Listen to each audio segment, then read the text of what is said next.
एक ऐसी कन्या जिसने जन्म से ही केवल महादेव को अपना पति मान लिया, जिसने कठोर तपस्या कर स्वयं भगवान शिव को प्रसन्न किया और अंततः तीनों लोकों के सामने हुआ वह दिव्य विवाह जिसे देखकर ब्रह्मा विष्णु तक प्रसन्न उठे। लेकिन यही विवाह बन गया विनाश का कारण, क्योंकि उस कन्या के पिता स्वयं महादेव को अपना दामाद मानने को कभी तैयार ही नहीं थे।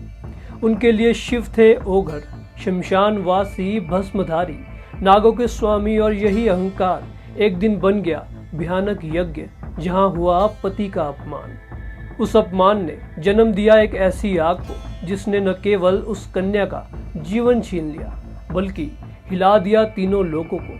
शिव ने उठाया उस कन्या का शरीर और ब्रह्मांड में ऐसा तांडव किया कि सृष्टि ही विनाश की ओर बढ़ चली। यह कथा है सती के त्याग की, शिव के तांडव की और पार्वती के पुनर्जन्म की। एक ऐसी कथा जो हमें सिखाती है सच्ची भक्ति और प्रेम कभी व्यर्थ नहीं जाते।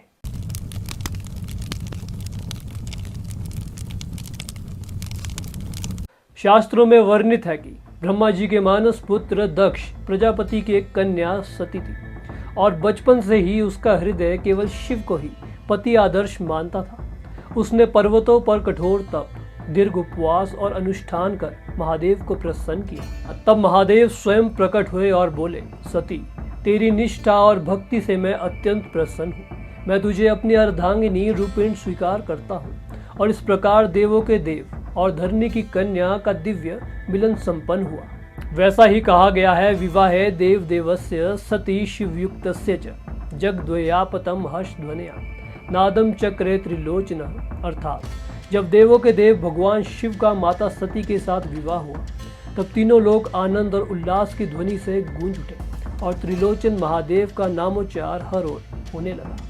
परंतु यह विराट आनंद सती के पिता दक्ष के हृदय में अपमान और असहमति को जन्म दे गया, क्योंकि दक्ष की दृष्टि में शिव का रहन सहन, भस्म वर्ण, जटाधार, गले का नाग और शमशानवास ये सब वैदिक यज्ञ व्यवहार की मर्यादा के विरुद्ध थे। वह यज्ञ कुशल, नियम निष्ठ और सामाजिक प्रतिष्ठा के रक्षक होने के नाते महादेव को स्वयं के योग्य दामाद मानने से इनकार कर बैठा और मन ही मन निश्चय कर लिया कि मैं शिव का आदर कभी न करूंगा। समय बीता और एक दिन दक्ष ने भव्य महायज्ञ का आयोजन किया और जानबूझकर शिव सती को आमंत्रण से अलग रखा तो सती का हृदय व्यथित हुआ। उसने नाथ से विनती की कि पिता का यज्ञ है, पुत्री का कर्तव्य है कि वह जाए। पर शिव ने शांत स्वर में समझाया कि जहाँ मेरे प्रति अनादर या अपमान है वहाँ जाना उचित नहीं, और वहाँ जाकर तुम अपने और अपने पति की पवित्रता का अपमान सहन न कर पाओगी। फिर भी सती का प्रेम और कर्तव्य भाव आग्रह करने लगा और वह अकेली ही यज्ञ स्थल पहुंची, उस एक निर्णय के साथ जहां सत्ता, अहंकार और कर्तव्य के टकराव की घनी घटा छा गई, और आगे जो हुआ वह त्रिलोकों को हिला देने वाला था।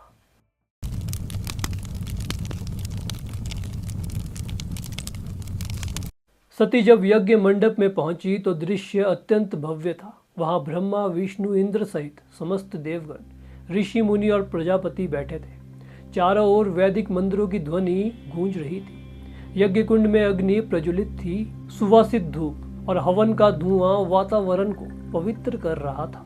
किंतु इस भव्यता के बीच सती की दृष्टि जैसे ठिठक गई। मंडप में कहीं भी उनके प्रभु, देवों के देव महादेव का ना तो नामोच्चारण था, ना ही उनके लिए कोई आसन था।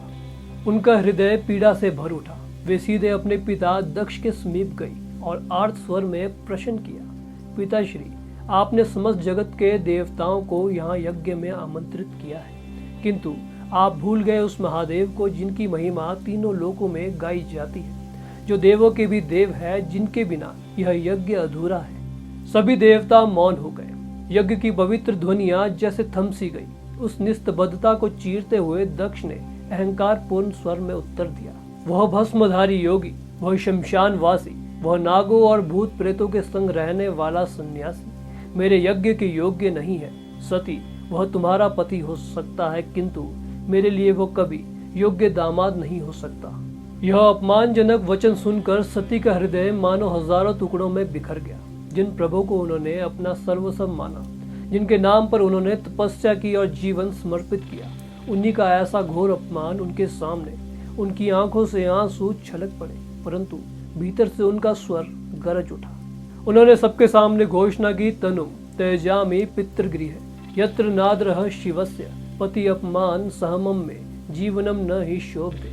अर्थात जहाँ मेरे प्रभु शिव का अपमान हो, वहाँ इस शरीर में रहना मेरे लिए मृत्यु के समान है। पति के अपमान को सहकर मैं जीवित नहीं रह सकती। यह कहकर सती ने ध्यान लगाया और अपने भीतर की योगाग्नि को प्रज्वलित किया। क्षण भर में उनकी देह अग्नि में विलीन हो गई। पूरा यज्ञ मंडल स्तब्ध रह गया।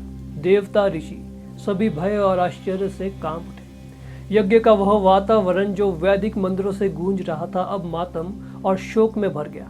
सती का त्याग केवल एक पुत्री का विद्रोह नहीं था, यह एक पत्नी की असहनीय वेदना थी, जिसने पति अपमान को मृत्यु से भी बड़ा कलंक मान लिया।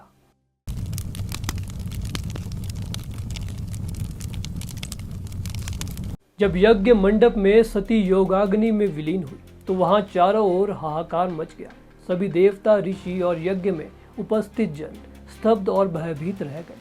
कोई कुछ बोल नहीं पाया। उस क्षण का कंपन पूरे ब्रह्मांड में फैल गया। यह समाचार जब कैलाश महादेव तक पहुंचा तो त्रिलोक हिल उठा। महादेव का शांत समाधि स्वरूप भयंकर क्रोध में बदल गया। उनकी जटाएं विकराल हो उठी, नेत्र अग्नि की ज्वालाओं में दहकने लगे और पूरा आकाश कांपने लगा।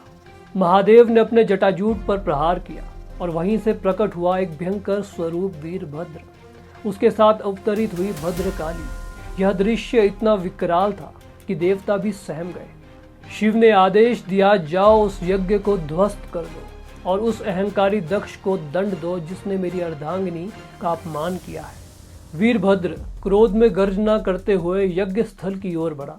उसके कदमों की आहट से धरती कांप उठी। यज्ञ मंडप में प्रवेश करते ही उसने चारों ओर विनाश मचा दिया। यज्ञ वेदियां टूट गई, अग्नि भड़क उठी और देवताओं का संयम छिन गया। वीरभद्र ने अपने त्रिशूल से यज्ञ के स्तंभ गिरा दिए, ऋत्विजों को पराजित कर दिया और देवताओं को वहां से भगा दिया। कोई भी उसकी गति और शक्ति को रोक नहीं पाया। अंत में उसने दक्ष को पकड़ लिया और उसी यज्ञ अग्नि के सामने उसका मस्तक धड़ से अलग कर अग्नि में डाल दिया। पूरा यज्ञ भय और विनाश से भर गया। देवता भी भयभीत होकर छिपने लगे। यह दृश्य दर्शाता था कि जब शिव का धैर्य टूटता है और वे क्रोधित होते हैं तो तीनों लोकों को हिलाकर रख देते हैं।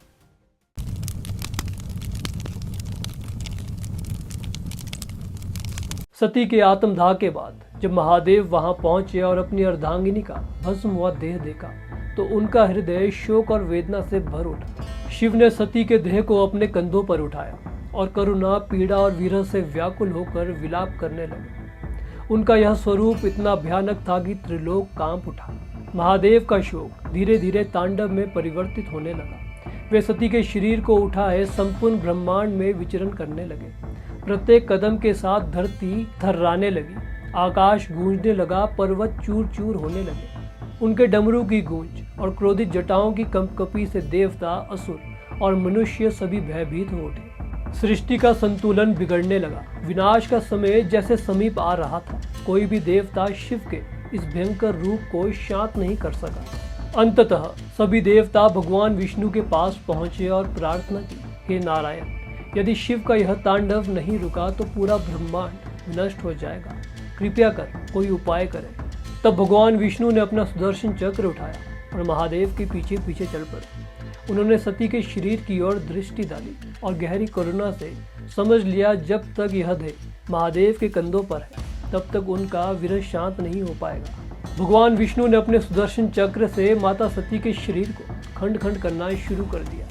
जहाँ जहाँ उनके अंग गिरे वहाँ धरती पवित्र हो गई। वे सभी स्थान शक्तिपीठ कहलाए। आज भी पूरे भारतवर्ष और उसके बाहर सैकड़ों शक्तिपीठ स्थापित है जो सती के अंगों के गिरने का प्रतीक है। शिव जब देखे कि सती की देह अब उनके पास नहीं रही तो वे मौन हो गए। उनके भीतर का शोक गहन समाधि में परिवर्तित हो गया। वे कैलाश लौटे और समाधि में लीन हो गए। उनकी समाधि इतनी गहरी थी कि काल चक्र जैसे थम गया। यह विरह, यह समाधि केवल एक पति का अपने पति के लिए शोक नहीं था, यह शिव शक्ति के बिछोह का प्रतीक था। और यह भी प्रमाण था कि जब तक शक्ति शिव से अलग है तब तक ब्रह्मांड में संतुलन संभव नहीं।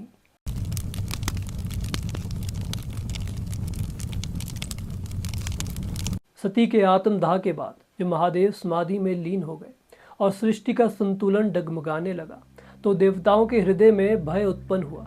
तभी देवताओं ने भगवान ब्रह्मा से पूछा, हे पितामह, अब शिव शक्ति के बिना सृष्टि कैसे चलेगी? भगवान ब्रह्मा ने कहा, देवियों और देवगण, सती शक्ति अमर है, वे फिर से जन्म लेगी और महादेव से पुनः मिलेगी, तभी संतुलन स्थापित होगा। समय बीता, हिमालय और उनकी पत्नी मेनावती के घर एक दिव्य कन्या का जन्म हुआ। वह थी पार्वती। जन्म से ही उनका स्वरूप तेजस्वी और आभामयी था। बाल कन्या से ही वे शिव भक्ति में लीन रहती। जब अन्य बालिकाएं खेलों में रमती तब पार्वती पर्वतों पर बैठकर ओम नमः शिवाय का जाप करती। बचपन से ही पार्वती के हृदय में यह विश्वास था कि उनका जीवन केवल एक ही लक्ष्य के लिए है, शिव को पति रूप में प्राप्त करना। माता मेनावती और हिमवान भी जानते थे कि यह कन्या साधारण नहीं है। ब्रह्मा और देवताओं ने भी पुष्टि की, यह वही सती है जिन्होंने पुनर्जन्म लिया है। पार्वती ने संकल्प लिया, मैं कठोर तपस्या करूंगी, स्वयं को तप की अग्नि में तपाऊंगी और महादेव को पुनः अपने पति रूप में प्राप्त करूंगी। फिर प्रारंभ हुआ पार्वती का महासंकल्प। उन्होंने वर्षों तक कठोर तपस्या की। पहले केवल फलाहार पर जीवित रही, फिर केवल पत्तों पर और अंततः निर्जल रहकर भी ओम नमः शिवाय का निरंतर जाप करती रही। उनकी तपस्या इतनी तीव्र थी कि देवता भी विस्मित हो उठे। ऋषि मुनि उन्हें देखकर कहते थे, ऐसा संकल्प केवल शक्ति स्वरूप ही कर सकती है। उनके तप से संपूर्ण ब्रह्मांड प्रभावित होने लगा। इधर कैलाश पर महादेव अब भी गहरे समाधि में लीन थे। वे विरह और सती के वियोग में संसार से विरक्त हो गए थे। लेकिन पार्वती की तपस्या की ज्वाला ने स्वयं शिव के ध्यान को भी स्पर्श किया। उनकी समाधि भंग हुई, नेत्र खुले और उन्होंने देखा, यह वही शक्ति है जो मेरे बिना अधूरी है। देवताओं ने भी महादेव से प्रार्थना की, नाथ, केवल आप ही तारकासुर जैसे दानव का संहार कर सकते हैं और यह तभी संभव है जब आप पुनः विवाह कर संतान उत्पन्न करें। महादेव ने पार्वती की तपस्या और निष्ठा को देखा और अंततः उनका मन पिघल गया। फिर आया वह दिव्य क्षण जब कैलाश पर्वत और हिमालय की घाटियां अद्वितीय उत्सव से गूंज उठी। स्वयं भगवान विष्णु, ब्रह्मा, इंद्र, सभी देवता और ऋषि मुनि इस दिव्य विवाह के साक्षी बने। शिव बैल पर सवार होकर गणों और भूत प्रेतों की बारात लेकर पहुंचे। पार्वती की सौम्यता और शिव का उग्रपन, यह मिलन ब्रह्मांड का अद्भुत संतुलन था। हमारे शास्त्र कहते हैं, पार्वत्याय परमम सौम्यम शिवस्य च परम घनम एकत्र संगमम यत्र सृष्टे कारण मूतमम। अर्थात जहाँ पार्वती की सौम्यता और शिव का गहन स्वरूप मिलते हैं, वहीं से संपूर्ण सृष्टि का संतुलन उत्पन्न होता है। इस प्रकार माता सती का त्याग, महादेव का प्रलयकारी तांडव और अंततः माता पार्वती का पुनर्जन्म, ये सब घटनाएं केवल एक कथा नहीं बल्कि एक शाश्वत सत्य का प्रमाण है। यह सत्य हमें बताता है कि सच्ची भक्ति, अटूट निष्ठा और प्रेम कभी व्यर्थ नहीं जाते। माता सती ने अपने प्राण त्याग दिए। शिव ने संपूर्ण ब्रह्मांड को शोक और क्रोध से हिला डाला और फिर उसी शक्ति ने माता पार्वती रूप में जन्म लेकर पुनः शिव को प्राप्त किया।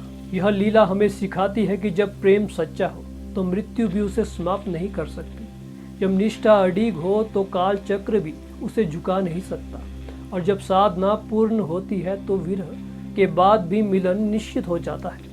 यही कारण है कि शिव और शक्ति का मिलन केवल एक विवाह नहीं बल्कि सृष्टि के संतुलन का आधार है और यही संदेश शास्त्रों की इस अमर गाथा में छिपा है। भक्ति और प्रेम में यदि अडिग विश्वास हो तो असंभव भी संभव हो जाता है। अगर आपको ये कहानी पसंद आई हो तो इसे लाइक और शेयर करना न भूलें। ऐसी ही और रोचक कहानियों के लिए हमारे चैनल टेल्स ऑफ सूर्यवंशी को सब्सक्राइब करें और बेल आइकन जरूर दबाएं ताकि हमारी हर नई कहानी की नोटिफिकेशन सबसे पहले आप तक जरूर पहुंचे। और अब हम फिर मिलेंगे एक नई कहानी के साथ। तब तक के लिए अपना ख्याल रखें, अपने भक्ति में सच्चे रहे और हर दिन एक कदम और आगे बढ़ते रहे। जय श्री महाकाल।